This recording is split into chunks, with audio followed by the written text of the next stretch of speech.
lo que voy al baño, al servicio. Ya.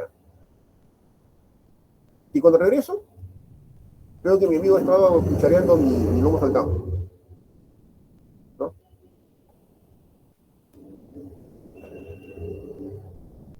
Y incluso puede ser un desconocido, ¿no? Para hacerlo más, ¿no? No necesariamente un amigo. ¿Ya? Y yo voy y reclamo. Y él me dice, pero no lo está usando, ¿no? En el momento que yo lo usaba, tú no lo estabas usando. ¿Por qué no quieres compartir? ¿Ustedes qué dirían? ¿Es factible que mi plato de lomo saltado, cuando yo me voy al servicio, alguien lo pueda avanzar y lo deje cuando regreso? ¿Es factible? No, No, profesor. No, pues no se puede. No, pues ya me malograste mi plato. ¿Qué estás enfermo? ¿Qué cosa será, no? No puedes hacer, yo no puedo comer lo que tú has comido así, ¿no? No, ni te conozco. ¿Te das cuenta? ¿Se dan cuenta, no? Entonces, hay situaciones de ese tipo, donde si yo empecé a comer mi plato, nadie más lo puede usar, así no lo estoy usando yo. Ojo, es importante, ¿eh? Así no lo estoy usando yo hasta que yo termine, hasta que deje vacío mi plato, ¿no? O hasta que deje una sobra y digo, ya no quiero más, al que quiera que lo termine, ¿no? Pero mientras yo siga comiendo, así pausa, interrumpa, ¿no? Así no lo estoy usando en cierto momento, nadie puede hacer uso de ese plato. ¿Por qué no? Porque se malogró. Eso mismo sucede con los datos. Hay datos que son recurso crítico, como por ejemplo una cuenta bancaria. Si usted tiene una cuenta bancaria, esta es su cuenta YAPE, ¿no? Entonces, es una cuenta bancaria. En el momento que ustedes hacen una transacción, un depósito, un retiro, hasta que no termine la transacción, nadie puede utilizarlo.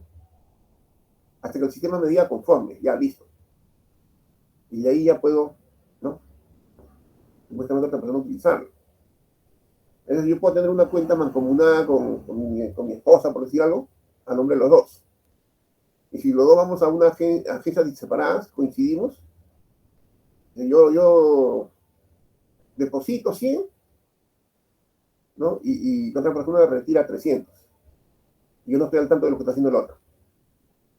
Entonces, cuando yo veo mi saldo, yo pienso pues, que tiene que haber aumentado en 100. Y resulta que no ha aumentado en 100, ha disminuido en 200. Y no entiendo por qué. Y el asunto es que a veces y se perjudican ambos o se perjudica uno de ellos. ¿Ya? Y es una cuestión muy crítica. ¿Ya? Eso también existe y es muy importante y lo vamos a ver más adelante en un capítulo especial sobre cómo hacer ese manejo de recursos críticos. A ver, señores, ¿alguna pregunta por ahí?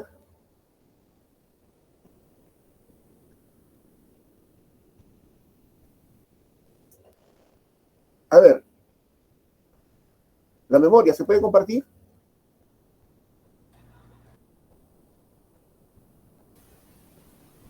No, no, un espacio de memoria no. ¿La memoria no se puede compartir? Pero si yo abro un Excel y abro un Word, ¿no está compartiendo la memoria cada uno en su sitio? Ah, la memoria de RAM. La memoria RAM, pues. en este caso yo me refería a las celdas de memoria asociadas, ¿no? Si es Ah, que la la unidad acción no mínima. tiene que- La unidad mínima, no, hablando de memoria como todo el espacio de almacenamiento. Sí se puede compartir. Sí se puede. Claro, cada uno en su sitio. Cada uno en su sitio, ¿no? Es como la pizarra. La CPU, asumiendo una CPU de un solo núcleo, se puede compartir.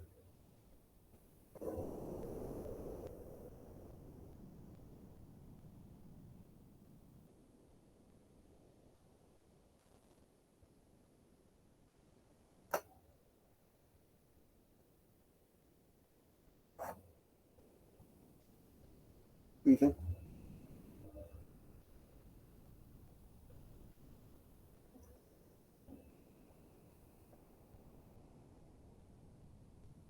¿Sí se puede? sí se puede, pero no en simultáneo. No en simultáneo. No a la vez.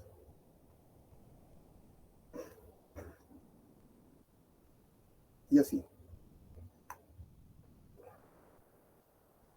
A ver, entonces, las dos funciones básicas del sistema operativo son, por un lado, la de servir como una interfase, ¿no?, entre el usuario y el hardware. Y en segundo lugar, es un gestor de recursos. Es un gestor de recursos.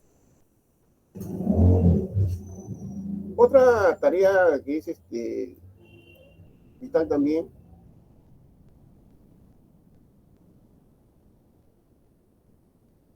otra tarea que es vital también,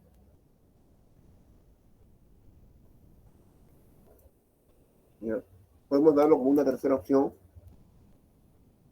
sobre todo en estos tiempos, porque miren, una cosa es un sistema cerrado, una cosa es que yo tenga mi computadora, ¿no?, como era en los años 80, ¿no?, donde la única forma de entrar y sacar datos de mi computadora era con un disquete, ¿no? Y otra cosa es que yo tenga, pues, como ahora mi computadora conectada al Wi-Fi, Internet y todo eso, ¿no? Y cuando yo navego por Internet, pucha, que no solo yo veo todo, sino que también me están viendo a mí. Y en qué medida, ¿no? Y usted sabe que este mundo informático está lleno de hackeadores ahí ¿no?, que te están queriendo engatusar para que le des clic ahí a tal o cual sitio, ¿no?, para robar tu información, tu tarjeta de crédito, tus datos, lo que sea, ¿no? El mismo Facebook. Facebook es gratuito. ¿Y dónde saca sus ganancias? Pues te está sacando información de ti, ¿no? ¿Qué grupos sociales tienes? ¿Qué consultas? ¿Con quién te juntas? ¿Cuáles son tus intereses? ¿A dónde quieres viajar? Etcétera, etcétera, etcétera, ¿no? De tal manera que vende publicidad, ¿no? Y las empresas contratan publicidad de acuerdo al tipo de usuario que les interesa. Entonces, a veces cuando uno busca, no, viaja a las Bahamas, ¿no? Entonces, al poco tiempo, te cae publicidad de agencias de viaje que, ¿no?, oferta, viaja a las Bahamas y no sé qué. Es porque Facebook nos ha vendido, pues, información, ¿no? Y Facebook le cobra a esas empresas, ¿no?, para hacer una publicidad selectiva, ¿no? Entonces, el mercado o el Internet es un mundo de interconexiones que implica sus riesgos, sus riesgos. Los sistemas operativos, como una tercera función que vamos a poner acá, de alguna manera tienen que ser una gestión de la seguridad.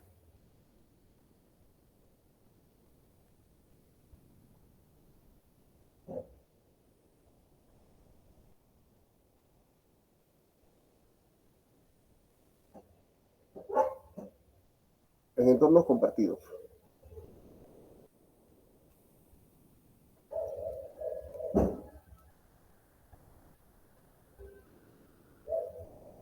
Ustedes han escuchado que hace poco nomás, ¿no?, Microsoft tenía una caída brava, que una aplicación de seguridad se automatizó, automática, automáticamente, para la redundancia, ¿no? Pero la actualización que hizo automáticamente fue con un módulo que tenía problemas y se cayeron los sistemas, los que usaban ese sistema, el Azure de Microsoft, y eran principalmente a los puertos y todo eso. Ya ha habido todo un caos, ¿no? Todo un caos y ya, pues. En este caso el problema no es el sistema operativo. Miren, ¿eh?, que una empresa sea prestigiosa o que sea supuestamente de seguridad, pues no significa que no tenga problemas. Bueno, la seguridad entonces es un factor importante en los sistemas modernos, sobre todo. A veces muchos dicen que Linux es mejor bueno, Linux en computadoras personales como que no ha pegado mucho, ¿no?, para, para desktop. Pero sí pegado bastante en servidores, por su eficiencia y por su seguridad. Entonces, por ahí va la cosa, ¿no? Y bueno. A ver, señores, ¿alguna pregunta? ¿Cómo estamos? Todo bien, profe. Ya.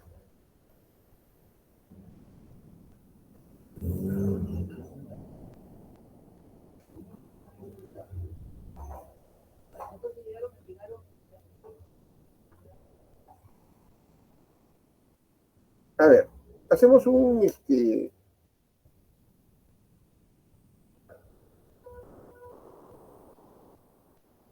planteamiento básico sobre la arquitectura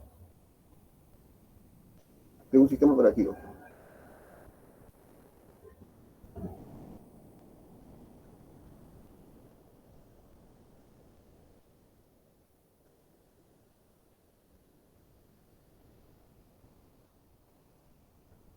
El sistema operativo está organizado en capas.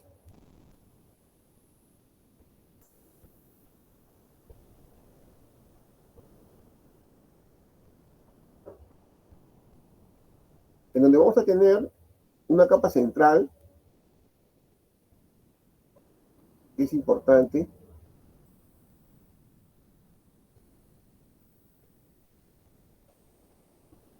el siguiente nivel,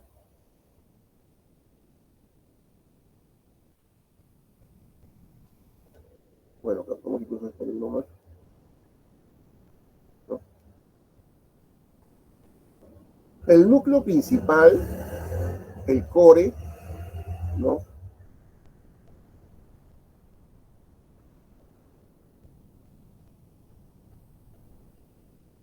El core, que significa el núcleo, la parte central, se conoce como el kernel.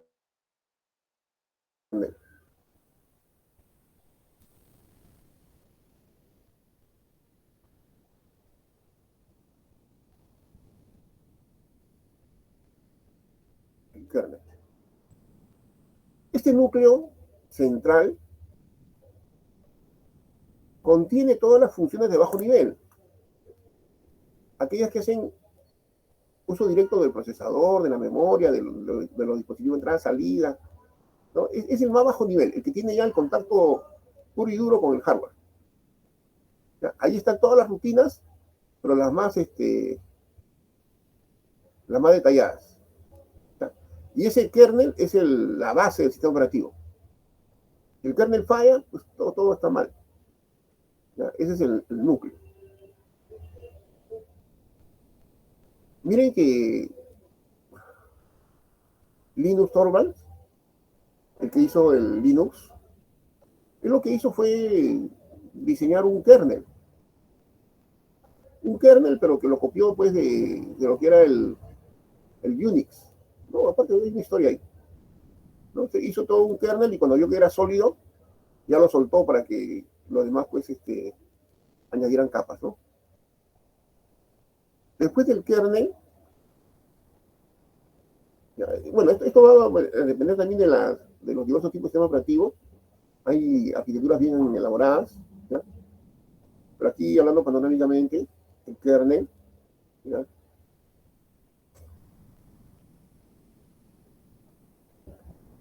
Acá podemos decir que tenemos las funciones ya de nivel siguiente, las APIs.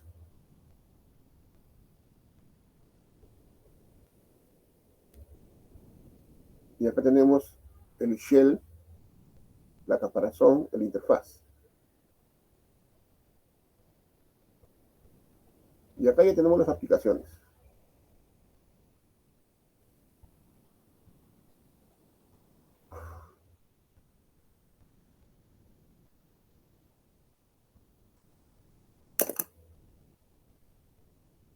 ¿Listo?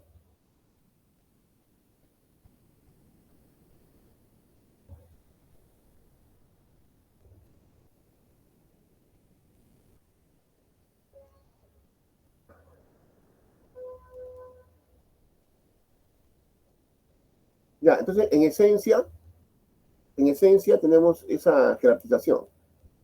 Hay un núcleo central, ¿ya? Ese es el core, el núcleo central, que es monolítico, ese no, así nomás no se puede acceder a él, ¿no? Está cerrado. Ese es el que maneja directamente el hardware. Y el sistema operativo provee una serie de APIs, ¿no? Para que las aplicaciones se puedan comunicar con el sistema operativo, ¿no? ¿Ya? ¿Listo?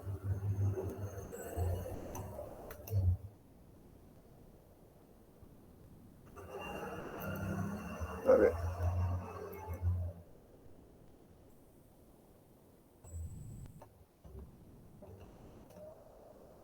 Kernel de Linux.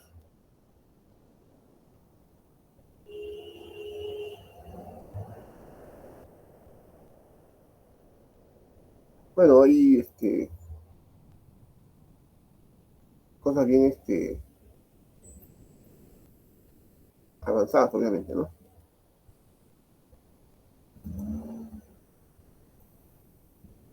A ver, miren, ¿qué dice Linux? Acá abajo está la parte de electrónica. Luego tenemos las interfaces de hardware, los controladores de dispositivos, bueno, funcionalidades básicas.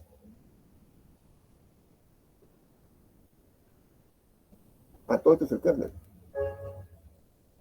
Los puentes, ¿no?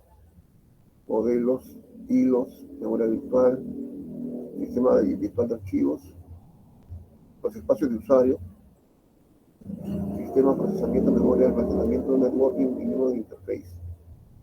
¿Ya? Entonces, se van creando capas, ¿no? Desde aquellas que trabajan directamente con el hardware, cada capa da servicio a la capa superior. Y esta a su vez a la capa superior y así. Un sistema operativo es un software muy complejo. No se puede hacer por una sola persona. Antiguamente sí había sistemas operativos que los hacía una sola persona, pero eran bajo el esquema antiguo, pues, ¿no? Una cosa así. Pero en la actualidad no, pues. En la actualidad son sistemas muy avanzados, muy avanzados. Y a veces no siempre salen bien. Hay varios sistemas operativos que han fracasado. El mismo Windows ha tenido varias versiones de sistemas operativos que han sonado. Su Windows 8, su Windows Vista, no, lo dejaron mal. Bueno, entonces, en el kernel hay un montón de funcionalidades de bajo nivel que van dando servicios a la siguiente capa, ¿no?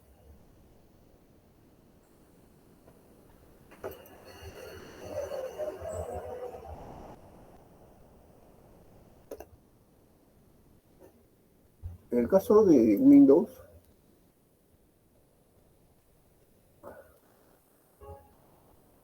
a ver qué te dice acá.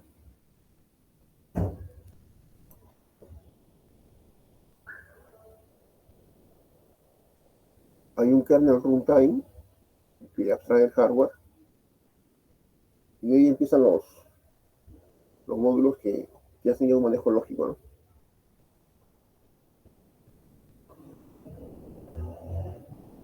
Y bueno, hasta llegar a los shells y las aplicaciones. ¿Ya? Entonces, el kernel es el núcleo del sistema operativo, donde están todas las funcionalidades de más bajo nivel, ¿no? Las más importantes.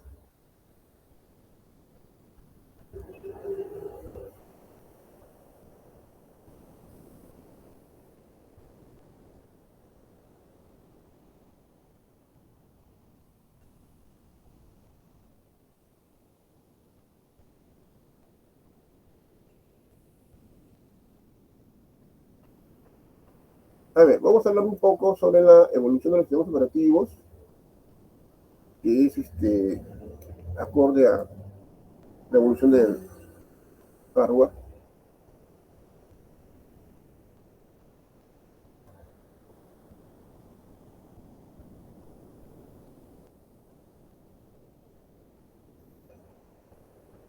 Los sistemas operativos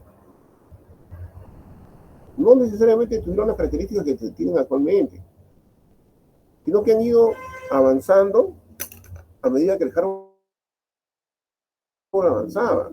El hardware no empezó como algo avanzado, el hardware empezó como una cosa muy simple bajo los puntos de vista actuales, trivial, primitivo, pero poco a poco fue creciendo en características, en capacidades, en complejidades, y el sistema operativo lo acompañó, ¿no?, en ese desarrollo. A ver, acá en el Classroom, vamos a ver las generaciones del sistema operativo. Este video creo que no importa si no se escucha.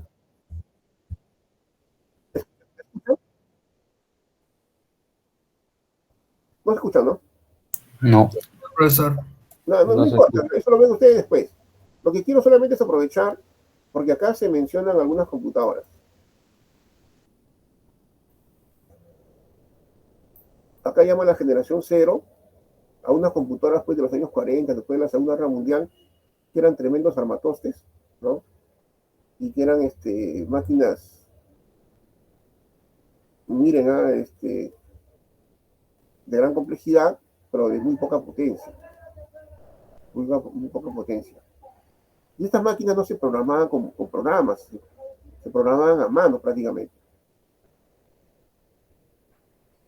conectando cables por aquí, cables por allá.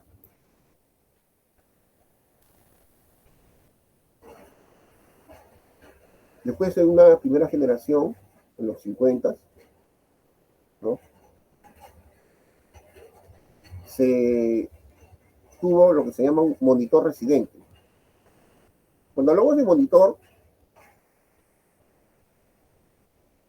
no estamos refiriéndonos a la pantalla del computador, sino que el monitor es un pequeño programa que está cargado en la memoria y que está pues ahí monitoreando, revisando, ¿no?, qué es lo que está pasando. ¿Ya? En esta época se usaba lo que era el procesamiento por lotes, ¿ya?, por lotes, era frecuente. No existía el procesamiento actual, que es ¿no?, online, todo eso.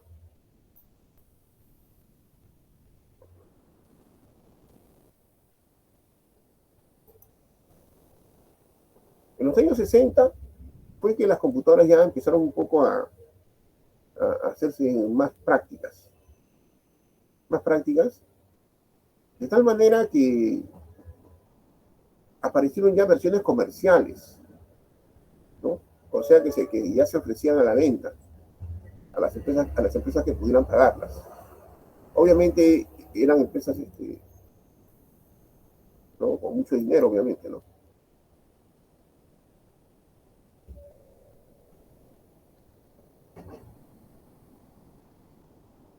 Del 65 al 75 habían computadoras que seguían siendo grandes, pero habían mejorado mucho con respecto a los anteriores, ¿no? Y empezó un crecimiento de la velocidad que se mantuvo de manera constante, ¿no? Del 65 al 75.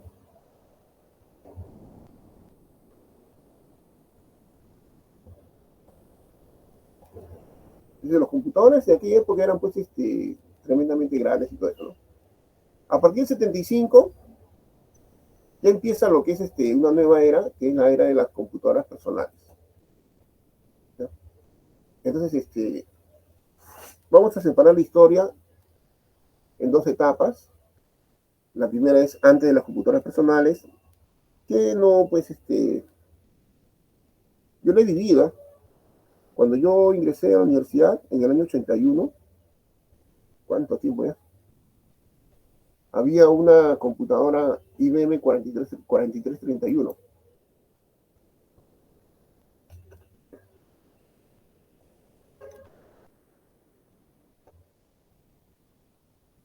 Había una computadora IBM 4331 que estaba en el sótano de física.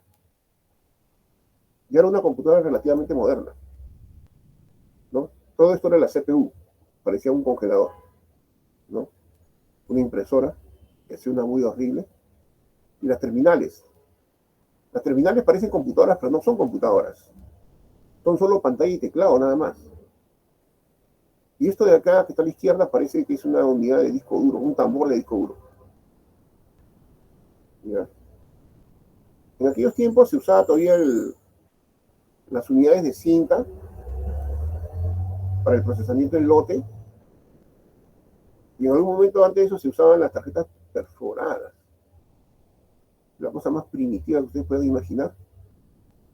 Yo programaba con eso. La cosa más primitiva que ustedes pueden imaginar.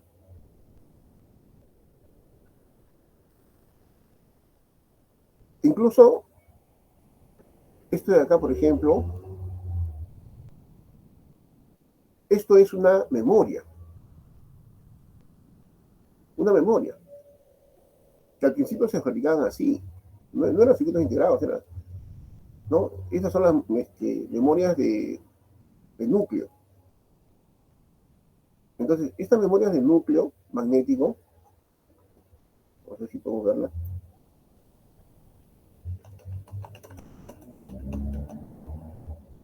o memoria de núcleo de ferrita, ¿no? Era todo un cableado, ¿no? Todo un cableado de filas y columnas, y en la intersección de cada fila y columna había un núcleo de ferrita, un núcleo magnético. Y dependiendo de cómo circulara la corriente, en columna o fila, ese núcleo magnético se podía cargar o no magnéticamente, lo cual sería pues un 0 o un 1, ¿no? Un 1 o un 0. ¿Ya? Entonces en esas primeras computadoras usaban ese tipo ¿no? de memoria. Esas computadoras que se usaron en el Apolo 11, que iban a la Luna y todo eso, usaban ese tipo de memoria. Noten ustedes la tremenda, ¿no?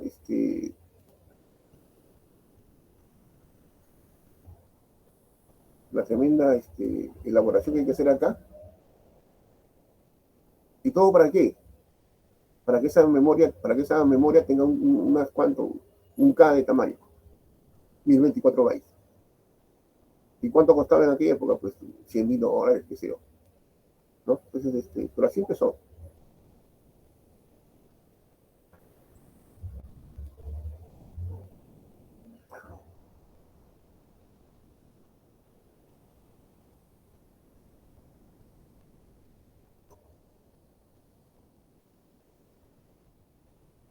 Un momento, ¿eh?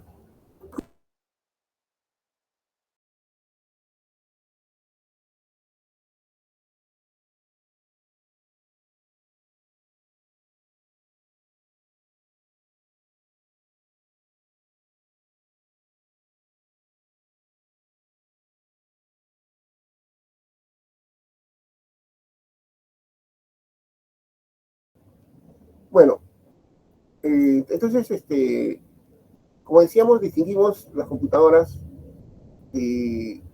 antes de las microcomputadoras, ¿no? Que más o menos empezaron en el año 75.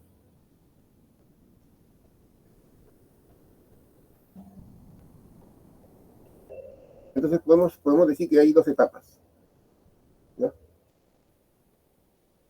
Esa etapa propiamente se separó cuando en el año 71 se inventó aparición del primer microprocesador.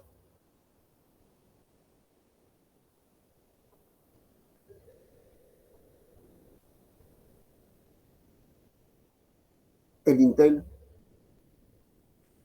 4004.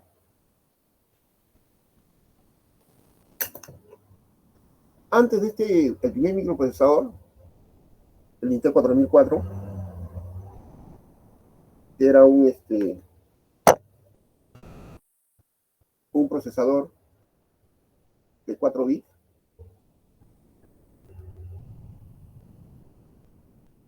un procesador de 4 bits, Antes de eso, todas las computadoras usaban procesadores que se construían en base a tarjetas electrónicas, que usaban transistores, etcétera, etcétera. Y es por eso que las computadoras eran tan grandes y generaban tanta potencia y bueno, era todo un problema. En el año 71 apareció el primer microprocesador, el Intel 4004. Ahora, en los años 60 y 70, en principio, había una empresa que dominaba todo el mercado informático. Esa empresa era IBM. IBM era un monstruo, me acuerdo. Un monstruo porque dominaba todo lo que era hardware y software. Y todo era exclusivo de ellos, ¿no? Entonces, y ni siquiera te vendían las computadoras, te las alquilaban. Pero eso era lo que había.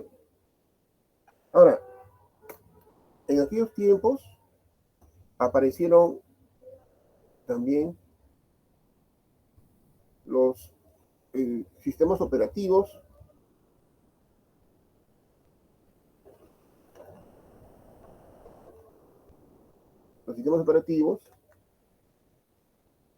IBM, ¿no? Acá están los más recientes.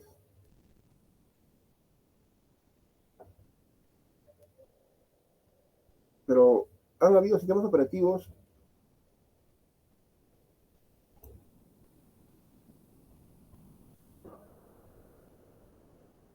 de IBM muy conocidos, el MBS, ¿ya? Esta es la IBM 360, que fue una computadora comercial que se hizo bien conocida porque se hizo relativamente económica y ya IBM tuvo un auge vendiendo esas computadoras, el System 360.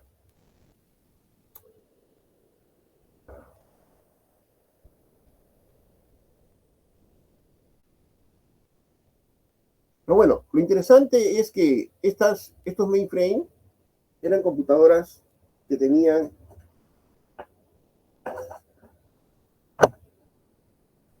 gran capacidad, relativamente hablando, ¿no? Y gran velocidad, también relativamente hablando. Y en estos contextos es que poco a poco se fueron diseñando los sistemas operativos. Los sistemas operativos no han aparecido con la computadora personal, no, ya existían ya, en los años 50, 60, ¿no? 70, ¿no? A través de IBM. Y muchos de los conceptos que se manejan, ¿no? Programación concurrente, multitarea, multiusuario, ¿no? Memoria virtual, etcétera, etcétera. Todos esos aparecieron en el contexto de las computadoras, ¿no? Mainframe. Ya. Pero decíamos, a ver, ahí voy a ponerlo en. No quiero entrar en mucho detalle porque yo sé que no es relevante. No es relevante para entrar en mucho detalle.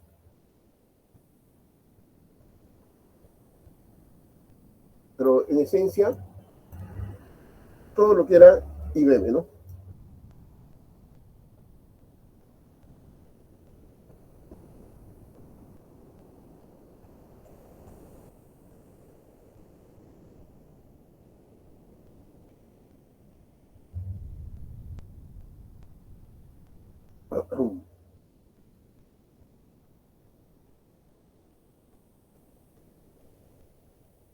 IBM. IBM con sus mainframes. Y sus sistemas operativos, ¿no? MBS, OS 360, etcétera, etcétera, etcétera. Ahora, en paralelo, porque IBM era un monstruo, pero en paralelo aparecieron unas empresas competidoras, ¿ya?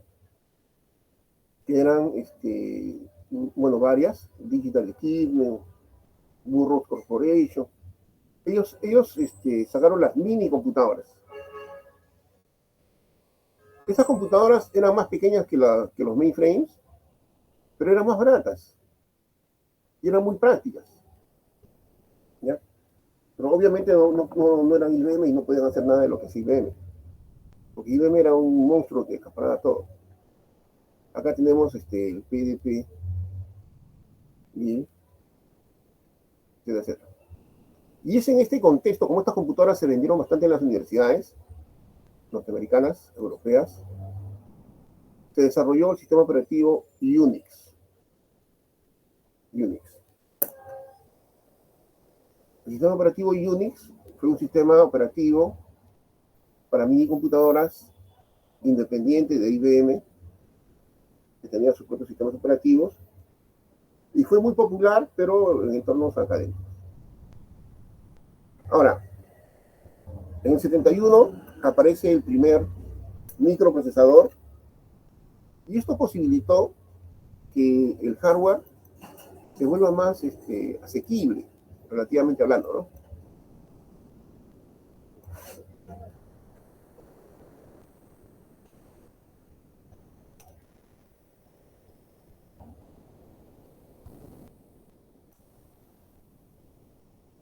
Fue una gran revolución, porque dentro de un circuito integrado, ¿no?, ese chip, estaba toda una CPU conteniendo registros, conteniendo unidad de control y conteniendo la unidad aritmético lógica, cosa que en las computadoras anteriores se hacía con placas de electrónica, que era pues todo una cosa bien compleja y grande, ¿no? Intel 4004 fue el primer circuito de procesador ¿ya? Que apareció. Y ahí fue donde Intel se consolidó como fabricante de microprocesadores. Al poco tiempo, nomás al año y medio, sacaron el Intel 8008, ya que era un procesador de 16, de 8 bits. 8 bits. Y el 8086, que fue mucho más sólido, que fue un procesador de 16 bits. 16 bits. Entonces, todo esto, señores, ya hizo que el hardware se vaya desarrollando por personas que tenían ciertos accesos. Ya estos chips no eran baratos, porque cada uno costaba 300 o 500 dólares. Pero era factible, ¿no?, armar una computadora sobre eso, ¿no? Y ya no costaba pues los cientos de miles de dólares que costaba pues una mini computadora o un mainframe. Ahora, en el año 75,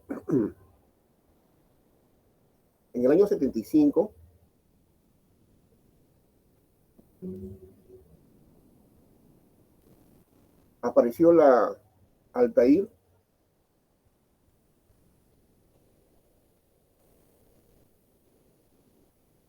8080, ¿no es? Pues 8008. Bueno,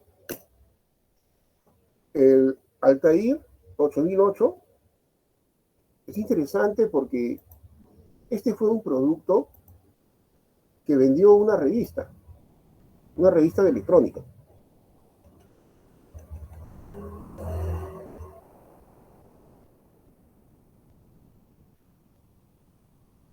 Altair 8800.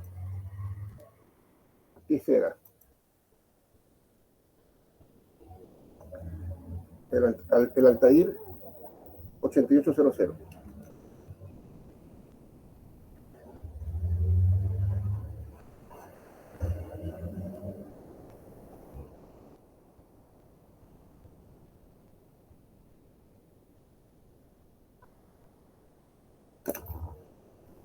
Que tiene una historia muy interesante, porque fue ofrecido por una revista que era muy conocida de electrónica, ¿no?, que lo ofreció como un kit, ¿no? Decía, tenga usted su propia computadora personal, nosotros le damos los componentes fundamentales, ¿no?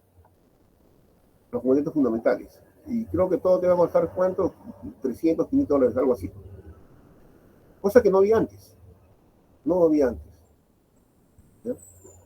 No existía eso. Y esta era una computadora que lo podías comprar así como kit, o también lo podías comprar ensamblado a un mayor precio. Y en esta computadora, ¿ya? Si ustedes aprecian, no tiene teclado, no tiene pantalla, no nada de eso. Pero es un sistema computador funcional. Acá tiene lucecitas, los LEDs, que me van a indicar los valores que hay presentes en la memoria, ¿no? O en la ejecución. Y aquí tenemos interruptores, switch. De tal manera que yo, para ingresar un programa, tengo que ingresar byte a byte cada código, ¿no? Entonces, configuro que voy a ingresar un programa, prendo, apago los LEDs, los interruptores, y así voy cargando de un byte a la vez todo mi programa. Y los datos. Después ya cambio otro botón por acá y hago que ejecute, ¿no? Y la ejecución se iba mostrando en las lucecitas LED. Esto era algo que no había antes. Y definitivamente era una computadora. Esta revista que sacó este kit y que pensaba vender, como dicen, de repente unos 200 kits, ¿no? A lo mucho, se vio saturado, ¿no? De tal manera que le llegaron pues infinidad de pedidos, ¿no? Se saturaron, ¿no? Y vendieron miles de estos kits. Y esto fue lo que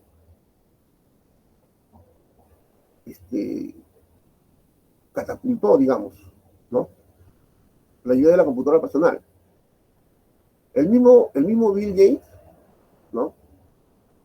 Que estudiaba en Harvard, cuando vio esto con su compañero Paul Allen, ¿no? Se consiguieron uno y bueno, pues ¿no? Se maravillaron, ¿no? Y él dijo, acá lo que le falta esto es software. Y Bill Gates, junto con su compañero, hicieron un intérprete de BASIC. Y lo programaron usando la computadora de la universidad, ¿no? A través de un simulador.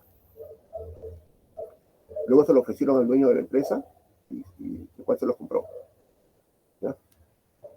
También, otro que vio esto, bueno, todos los interesados en informática, que hay muchos, otro que vio esto fue Wozniak, ¿no? El socio de Steve Jobs, ¿no? Que estaban en grupos de electrónica fanáticos de estas cosas.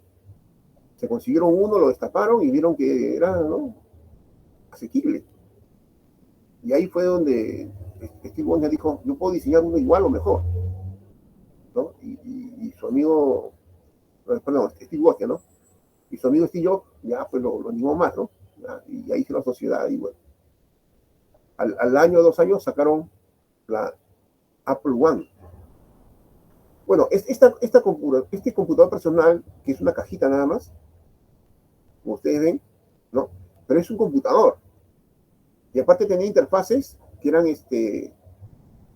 abiertas. Se le podía, con la interfaz adecuada, conectar una pantalla, ¿no? Y un teclado, hasta una unidad de disco. Y ya tú podías ver en pantalla, ¿no? Mediante un pequeño monitor de programa, ¿no? Hacer un directorio, qué sé yo, ¿no? Bueno,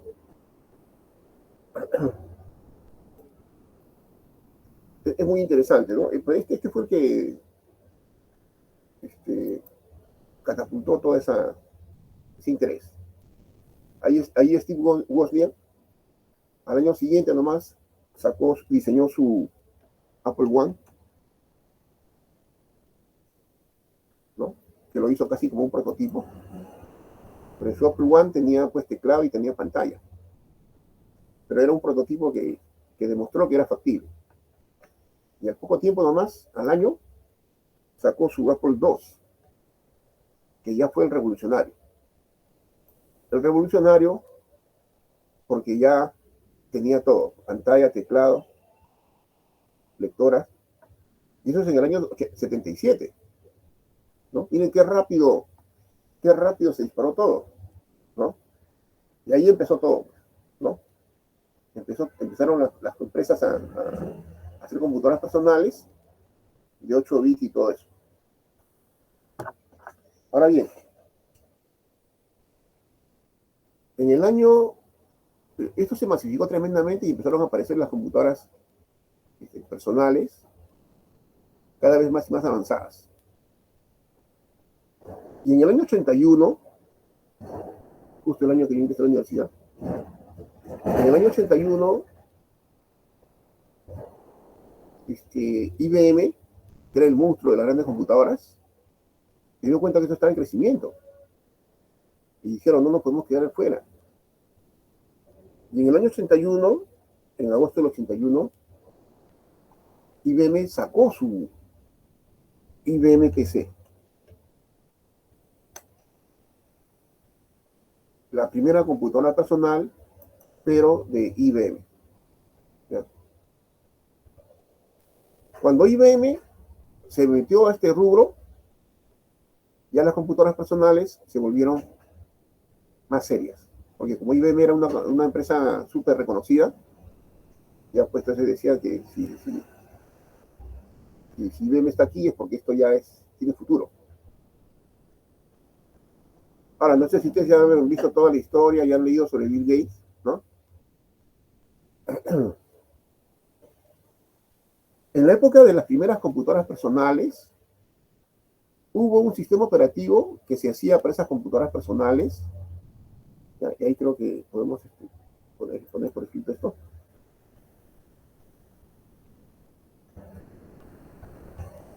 En el año 81. La IBM PC. Había un sistema operativo que era muy difundido, que era el CP/M. El CP/M. Ese sistema operativo CP/M permitía, ¿no?, interactuar pues con una computadora de aquellos tiempos, ¿no?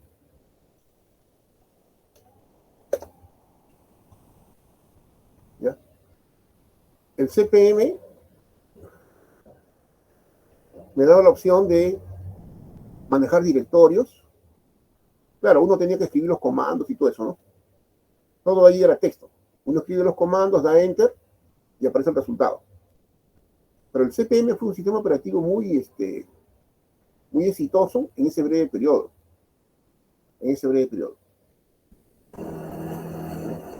Muy interesante. Ahora, acá la guerra entre CP/M y MDOS. ¿Qué resultó? Que CP/M se volvió muy conocido entre los primeros microcomputadores. ¿No? Y cuando IBM sacó la primera computadora personal, IBM, que se había quedado, ¿no?, dijeron, no vamos a hacer un diseño propio porque nos va a tomar mucho tiempo. Y la cosa está que vuela. Vamos a usar una arquitectura abierta.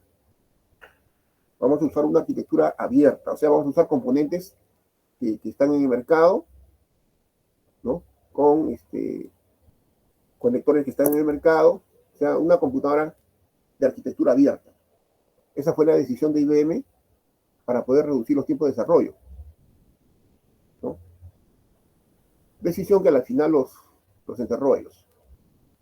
Bueno, dijeron, ya, vamos a diseñar la computadora personal usando arquitectura abierta, usando microprocesadores, usando todo lo conocido que está en el mercado, pero necesitamos un sistema operativo. Ellos se fueron al dueño de CP/M, que era un ingeniero, que él solo hizo su CP/M, ¿eh? Porque los sistemas operativos en aquella época eran programables por una sola persona, que se encerraba 2 o 3 meses y que conocía un poco de hardware y código de máquina y lo programaba. Se dirigió al creo que es Gary Kildan, ¿no?, al propietario de CP/M, y Gary Kildan pues no los tomó en serio. Los hizo esperar, se fue de viaje y les dio vueltas, ¿no? O sea, no los tomó en serio. Entonces los de IBM dijeron, no, acá no es serio, ¿ya? Y ahí vio su oportunidad Bill Gates. Bill Gates le dijo, nosotros tenemos un sistema operativo para su computadora, lo cual no era cierto, porque él no había desarrollado nada todavía. Pero Bill Gates conocía a una persona que había escrito un clon del CPM, ¿no? Llamado PCDOS, creo. ¿Ya? Entonces, Bill Gates le compró a esa persona que había desarrollado ese clon su sistema operativo a $50,000, creo. ¿Ya? Y eso fue lo que le ofreció a IBM. Pero el gancho de Bill Gates fue que no se lo vendió el sistema, sino se lo alquiló, o sea, se lo dio como como una renta nomás, ¿no? Como si fuera por cada computadora que tú vendas me hacen tanto dinero, nada más. Y lo más importante, no cierres el negocio porque yo puedo vendérselo a cualquier otro que construya computadoras. Y IBM aceptó eso. Bueno, entonces IBM PC con su sistema operativo que se conocía como el PCDOS, ¿no? ¿No? Se vendió muy bien. Miren, esas computadoras en aquel entonces costaban $2,000, $3,000, me acuerdo. No tenían disco duro. Tu memoria era de 256 kilobytes. ¿No? Te costaba. Cuando yo estudiaba en la universidad, los que tenían computadoras eran contaditos con los dedos de la mano. Los demás éramos pobres. Yo no tenía computadora hasta que terminé la universidad. Bueno. Entonces IBM vendió muchas computadoras con su sistema operativo PCDOS. Pero acá ha habido un problema para IBM. Que como IBM utilizó arquitectura abierta para su hardware, ¿no? Y usó un sistema operativo que no lo compró en su totalidad, sino solamente como usos del sistema operativo. El asunto es que el hardware de la IBM PC era replicable, porque usaba componentes que eran disponibles en el mercado. Y empezaron a aparecer las computadoras, las compatibles, así al poco tiempo, hechas por otros fabricantes, pero eran computadoras las llamadas compatibles. ¿Y qué resulta con estas compatibles? Que son, o eran, ¿no?, 5 veces más barato que el IBM PC. Y hacían lo mismo. Y corrían 10-20% más veloz, ¿no? Y entonces, no, y encima usaban el mismo sistema operativo, porque Bill Gates fundó Microsoft y le cambió de nombre al PCDOS y lo llamó MS-DOS. Y se lo vendió a todo el mundo. Y ahí Bill Gates hizo lo que es ahora, ¿no? Bueno, entonces IBM, al final la cosa le salió mal, pues. Porque su hardware ya no podía venderlo, porque había infinidad de compatibles, mucho más baratos, mucho más veloces. Tampoco podía amarrar por el software, porque el software no le pertenecía, le pertenecía a Bill Gates. Y ahí empezó la debacle de IBM. ¿Ya? IBM, que en los 80 dejó de ser lo que llegó a ser en los 50, 60 y 70, un monstruo. En la actualidad subsiste como una empresa de servicios o algo así. Pero ya no es lo que fue. Era un monstruo total. Bueno, en algún momento, fines de los 80 me parece, IBM quiso hacer una última jugada, ¿no? IBM quiso hacer una última jugada y sacó una nueva computadora, la IBM PC-2.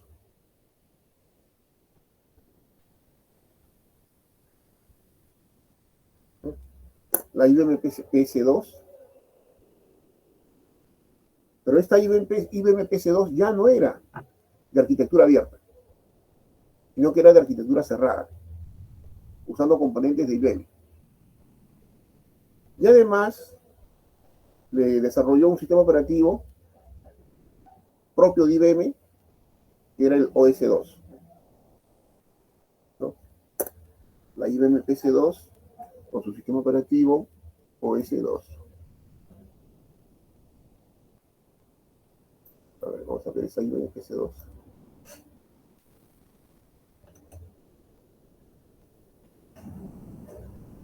Ya, esta fue la IBM, la PC2, que era más bonito, ¿no?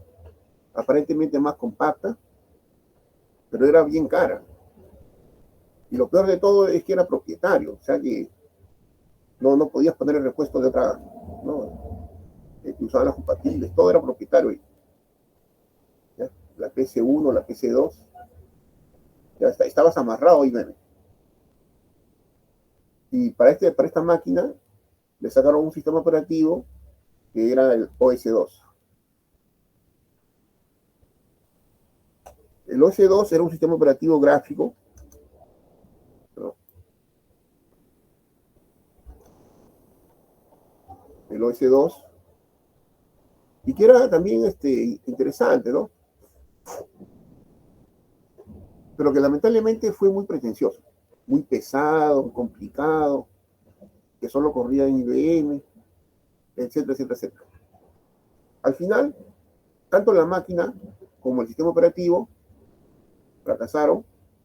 El IBM tuvo que resignarse a vender toda su división de computadoras personales y ya se redujo totalmente de lo que era. ¿Ya? Entonces, finish, finish. Y las compatibles fueron las que fueron avanzando, cada vez con más y más capacidad. Porque Intel sacaba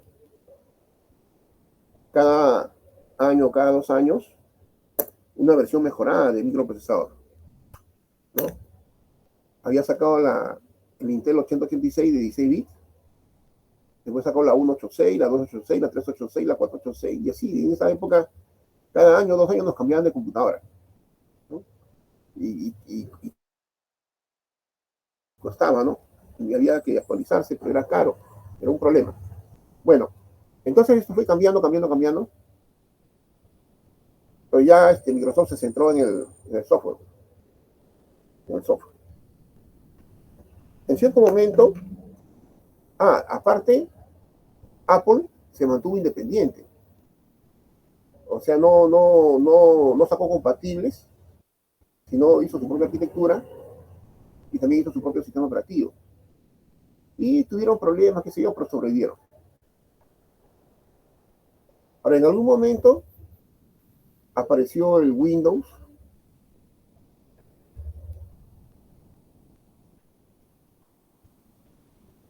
El Windows, que primero funcionaba como una aplicación dentro del MS-DOS.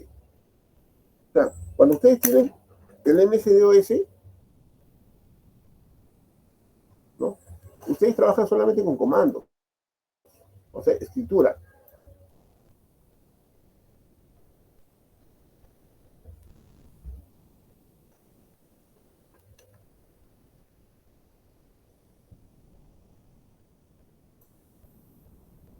Entonces, había que escribir el comando cada vez, ¿no? ¿Ya? Te aparece la unidad lógica.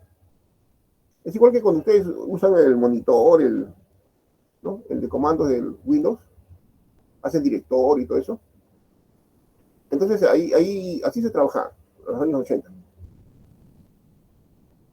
En cierto momento apareció el Windows, ya como le dije, pues le quitaron la idea a Bill Gates, que se le había quitado a los de Xerox. El Windows empezó como un programa que se cargaba dentro de DOS, pero ya tenía sus características interesantes. Ya.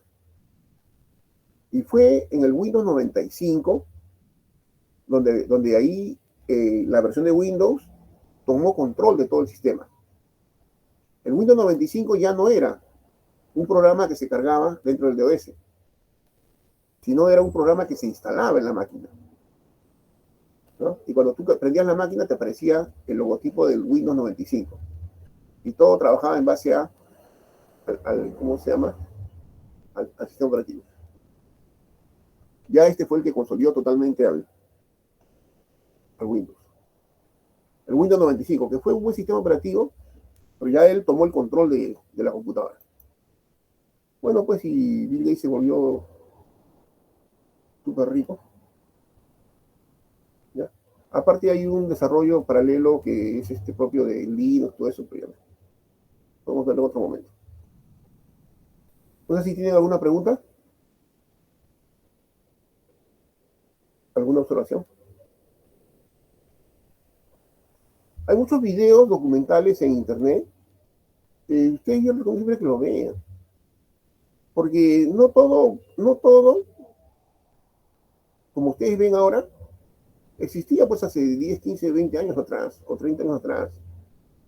¿No? Esa es de repente la, la limitación que tienen los jóvenes, que creen que lo que hay actualmente había siempre. No es así. Hay muchas cosas que han aparecido hace 5, 10, 15, 20 años nada más. Antes no había. Yo 2/3 de mi vida la he vivido en un mundo donde no había pantallas planas, no había internet, no había redes sociales, no había smartphones, ¿no? Y muchas cosas más. Todas esas cosas son de los últimos 20 años. Nada más. Y aún así, nosotros, como jóvenes que éramos, no sé, que yo recuerdo, vivíamos tranquilos, felices, sin tanta preocupación ahí de, como hacen ahora, que cruzan la pista tipeando en el celular, ¿no? Pero bueno, pues, en otros tiempos. ¿Alguna, alguna apreciación, alguna observación por acá?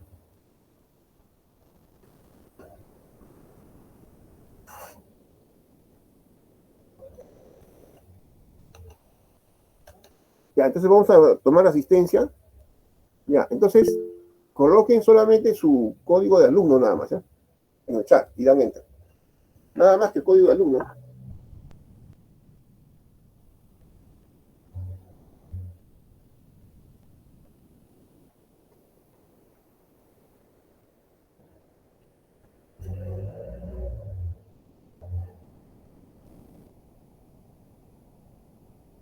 Ya, terminamos entonces.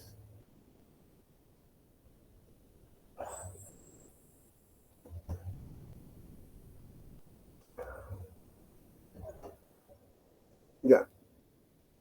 A ver, señores, vamos a dar un intermedio de 10 minutos y ahí hacemos algo práctico por ahí. ¿Está bien? ¿Hay alguna pregunta por ahí? ¿Alguna observación por ahí? ¿Cómo estamos? ¿Estamos bien o estamos más o menos? Todo bien, profesor. Ya. Entonces, 10 minutos de intermedio. Ya, señores, nos vemos.